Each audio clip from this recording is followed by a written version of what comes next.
Böyle haberler okuyoruz. İşte Almanya'da bir günde 50 kişi öldü, Fransa'da şu kadar kişi öldü falan filan. Danimarka'da da ölüyorlar bu arada, yani kuzeyde de ölüyorlar. Bu sıcaklar sonra Türkiye'ye geliyorlar ve bizde ya sıcaktan ölmenin kaydı tutulmuyor. Biz birazcık daha dayanıklıyız. Yani şimdi bu sıcak çarpması denen şeyin birkaç tane mekanizma üzerinden insanı ölüme götürebiliyor. Sıvı kaybını kompanse etmek için kalbinin daha hızlı ve daha haşin attığı hastalar kalp nedeniyle de kaybedilir. Belki de Fransa'da ayranın moda olmamasının necilinden bu kadar kayıp oluyor olabilir de yani.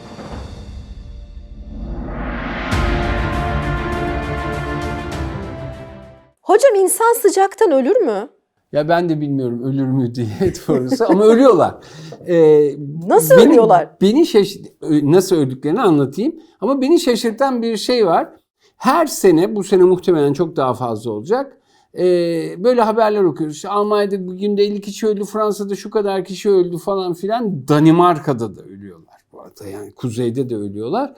Bu sıcaklar sonra Türkiye'ye geliyorlar ve bizde ya sıcaktan ölmenin kaydı tutulmuyor, daha muhtemel olarak, veya yani ikisi de geçerli, biz birazcık daha dayanıklıyız ya da nasıl, yani sıcakla nasıl başa çıkacağımızı belki de biz birazcık daha fazla biliyoruz. Eskiden şu şeyler daha fazla konuşulurdu. Yani tabii oranın nüfusu daha yaşlı, dayanıklılık daha az, deposu daha küçük, rezervuarı, bu nedenle vefat ediyor. Artık biz de artık çok genç bir toplum değiliz. Yani hala onlar daha yaşlı bir toplum ama bizde de hani şu kadar yaşlı ihtiyar insan öldü gibi bir bilgi çıkmıyor. Belki de bizim ihtiyarlarımız daha deneyimli ve bu havada dışarıya çıkmak delilik diye çıkmamayı beceriyorlar. Peki nasıl ölüyorlar, onu anlatalım. Yani şimdi bu sıcak çarpması denen şeyin birkaç tane mekanizma üzerinden insanı ölüme götürebiliyor. Bir kere proteinleri denatüre ediyor. Ne demek denatüre ediyor? Yumurtayı suya atıyorsunuz. Eskiden sıvı halinde olan yumurta önce rafadan oluyor, sonra haşlanmış katı yumurta haline geliyor. Sıcak çok olduğu, ne kadar çok sıcak, bizim proteinlerimiz de o kadar daha denatüre oluyorlar. Evet, yani şekil değiştiriyor. Çünkü denatüre olduğu zaman proteinler, bütün işlevleri de değişiyor gerçekten. Yapısı da değişiyor işte. Yani aynı yumurtadaki gibi. Yumurta dediğin zaten proteinin ismi, yani proteinin ta kendisi. Bu neden, yani bir kere bu proteinin denatürasyonu var birincisi. İkincisi, inflamatuar yanıt denen sistemik inflamatuar yanıt var. Sistemik inflamatuar yanıtta şeyden başlayarak, enteresan bir şekilde zaten sistemik inflamatuar yanıtın başlangıç tetikleyicisi hep çoklukla bağırsaklardır. Gastrointestinal sistemdir. Oradan başlayarak bu yanıtın artmasını tetikleyen, çünkü bu da bir kısır döngüye giriyor. O kısır döngüyü başlatan etkenleri yola çıkarıyorlar. Bu da organ yetersizliğine yol açıyor. Bu şekilde bunlar gibi. Peki bu sıcak çarpması nasıl ortaya çıkıyor, onu anlatalım. Şimdi normalde şu anda da ben bu ışıklar altında birazcık terliyorum. Niye terliyorum? Çünkü burası daha sıcak ve vücut kendi ısısını korumak için, çünkü biz vücudumuzun sıcaklığını 37 dereceyi, 36,8'i, 37 artı eksi bilmem kaçı tutmak zorundayız. Bütün metabolik işlemlerimizi devam ettirebilmek için, fizyolojik hayatımızı devam ettirebilmek için. Şimdi bunu tutmak için ne yapabilirim?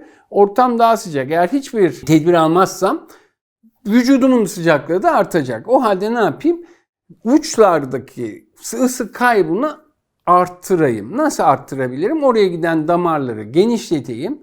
Oraya daha fazla sıvı gitsin. Oradan ter olarak ve sadece ter de değil, başka sıcaklık kaybı yolları da var. Bu şekilde sıcaklığımı kaybedeyim. Ter ile sıcaklığımı kaybedeyim. Bu damarları genişleterek diyor.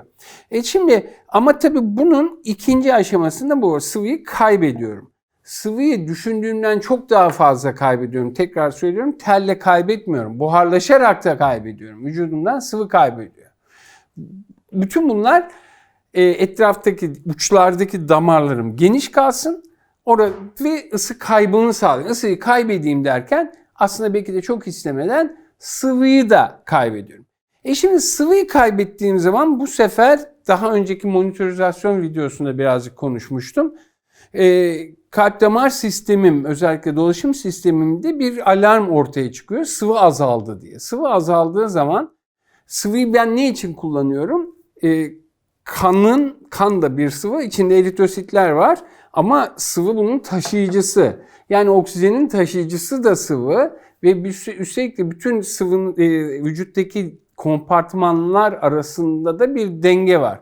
Şimdi bu dengeyi korumak için ve yeterince oksijeni de gönderebilmek için kalp daha fazla çalışmaya başlıyor. Yani ritmini arttırıyor. Normalde dakikada 60 arttırıyorsa terlediğimiz zaman 80-90 atmasının sebeplerinden bir tanesi bu. Eskiden çünkü 5 litre pompalıyordu. Şimdi artık ortada sıvı yok. 3,5 litre pompalıyorsa bunu neyle dengeleyecek?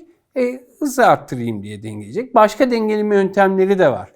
Bazı yerleri şimdi bu arada 3,5 litre atıyorsunuz. Önemli bir bölümünde de damarlarınız kocaman. Yani verdiğiniz sıvı da oraya gidiyor. Hayati organlara, ki bunların içindeki en önemlisi beyin. Beyine giden sıvı da azalıyor. Bir kere beyine giden dolaşımı sabit tutmak için hem daha hızlı hem de daha haşin bir şekilde diyelim kalbimiz atmaya devam ediyor. Bir yerden sonra teraziye koymaması gerekiyor vücudunda bunu. Şimdi beyine daha fazla kan göndermek için kalbin daha hızlı atması gerekecek. Kalp zorlanıyor. Onun için zaten mesela yaşlı insanlar ya da kalp hastaları bundan çok daha fazla etkileniyorlar. Çünkü kalbin daha hızlı, yani hem hızının daha fazla atması hem de daha haşin pompalaması bizzat kalbin de oksijen tüketimini arttıracak olan bir şey olduğu için kalp hastasının rezervi de düşük. Burada kalple ilgili sıkıntı olabilir. Dokuların oksijenlenmesiyle ilgili ve beynin oksijenlenmesiyle ilgili şey olabilir. O zaman yeniden denge mekanizması bir karar vermek zorunda kalıyor. Bunları bu arada biz bilinçli olarak yapmıyoruz tabii. Ama içeride bir şeyler dengeyi sağlıyor. Diyor ki artık tamam, artık terlemeyeyim. Çünkü terle kaybettiğim sıvı artık bana tehdit oluşturuyor. Beynin oksijenlenmesi için tehdit oluşturuyor. O halde terlemeyi durdurdum dediği anda ısı artmaya başlıyor. O zaman denatüre oluyoruz. O zaman sistemik inflamatuar yanıt daha artıyor ve sonuçta da organ yetersizliğine gidiyor. Sadece sıvı kaybından kaybedilen hastada olur. Sıvı kaybını kompanse etmek için kalbinin daha hızlı ve daha haşin attığı hastalar kalp nedeniyle de kaybedilir. Sonra artık terlemeyi durdurayım dedi, tam olarak zaten ısı çarpması, sıcaklık çarpması dediği şey bu. O çarpma sonucunda da kaybedilen hastalar olabilir. Bu şekilde hastalar kaybedilebiliyor. Peki biz ne yapalım? Bu sıvıyı verelim. Bir kere hep tavsiye edilir zaten. İşte sıcak zamanlarda dışarı çıkma, özellikle yaşlılar, kalp hastaları, risk taşıyabilecek olan hastalar sıcakta dışarıya çıkmayacak. Isı kaybını olabildiğince arttıracak, terlemeden arttıracak şeyler yapacaklar. Ve çok önemlisi sıvıyı yerine koyacak. Sıvıyı düz su olarak da yerine koyabiliriz. Ama burada elektrolit kaybı olduğunu da unutmamak gerekiyor. Yani sıvı kaybını sadece su olarak almak bulguları çok geciktirecektir. Ama elektrolitlerde ciddi oynamalara yol açabilecektir de. Bizim böyle sodyum kaybı nedeniyle çok düşük sodyumla yoğun bakımlara düşen hastalarımız oldu. Yani terle sıvı kaybediyor. Sadece su alıyor. Doğal olarak sodyumu düşüyor. Çünkü sodyum diliyor oluyor. Sodyumsuz bir su aldığı için. Yani birazcık da elektrolitli bir sıvı. Soda olabilir. Milli içecek ayran olabilir. Tuzlu ayran. Tuzlu ayran olabilir. O yüzden tansiyonu düşene hemen tuzlu ayran veriyorlar değil mi hocam? Evet. Bu doğru bir yaklaşım gerçekten de. Belki de Fransa'da ayranın moda olmamasının yüzünden bu kadar kayıp oluyor olabilir de yani. Ama orada da tabii elektrolitli başka bir sürü içecek var şimdi. Endüstri bunu önüne geçmiş oldu. Elektrolitli sıvıları almakta fayda var. Avrupa bu yüzden ölüyor demek. Tuzlu ayran içmiyorlar. Buradan da sosyal medyadan bu gerçeğin altını çizmiş olduk. Fransa duy sesimizi. Peki, tamam. Peki sıvı kaybı dediğimizde aklıma ilk hani tıbbi olarak yapılabilecek şeylerden serum geliyor. Bu açığı kapatmaya yetiyor mu serum? Şimdi serum tabii ki bu açığı kapatmaya hızlı bir şekilde yeter, uyar. Fakat hani serum bağlanması bir insanın sıvı açığını serumla önlemek, tedavi etmek gerçekten de belki gerektiğinden çok daha fazla ve çok gereksizce başvurulan bir yöntem. Artık o sarı serum şeylerine falan hiç girmeyeceğim. Hani bu videonun da seviyesini biraz korumak gerekiyor herhalde. Kısa tek cümleyle söyleyeyim, yok öyle bir şey. Sarı serum diye bir şey yok. Devam edelim. Ama sıvı kaybını damardan verilen sıvılarla düzeltmek gereken durumlarda oluyor. Özellikle bizim hastanede yoğun bakımlarda böyle gereklilik oluyor. Ne olabilir? Çeşitli nedenlerle mide bağırsak sisteminden sıvının emilmesini önleyen ya da geciktiren ya da yetersiz hale getiren durumlar olmasını. Bu bir hastalıktan da olabilir ama şundan da olabilir. Çok sıvı kaybettim, biliyorsunuz orada ne yaptık? İşte kalp kaybı, kanın nereye, o sıvıyı nereye göndereceğine karar veremezken ilk vazgeçeceği şeylerden bir tanesi zaten sistemik inflamatuar yanık da o nedenle bağırsaktan başlıyor.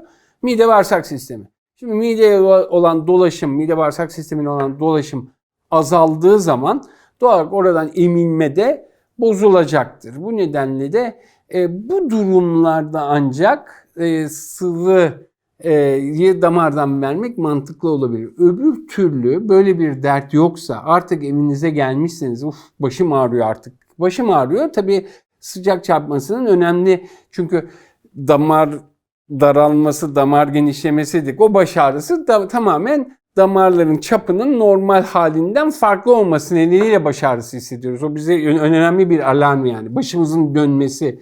Bunlar hep önemli. Bu alarmlarla bize geliyor.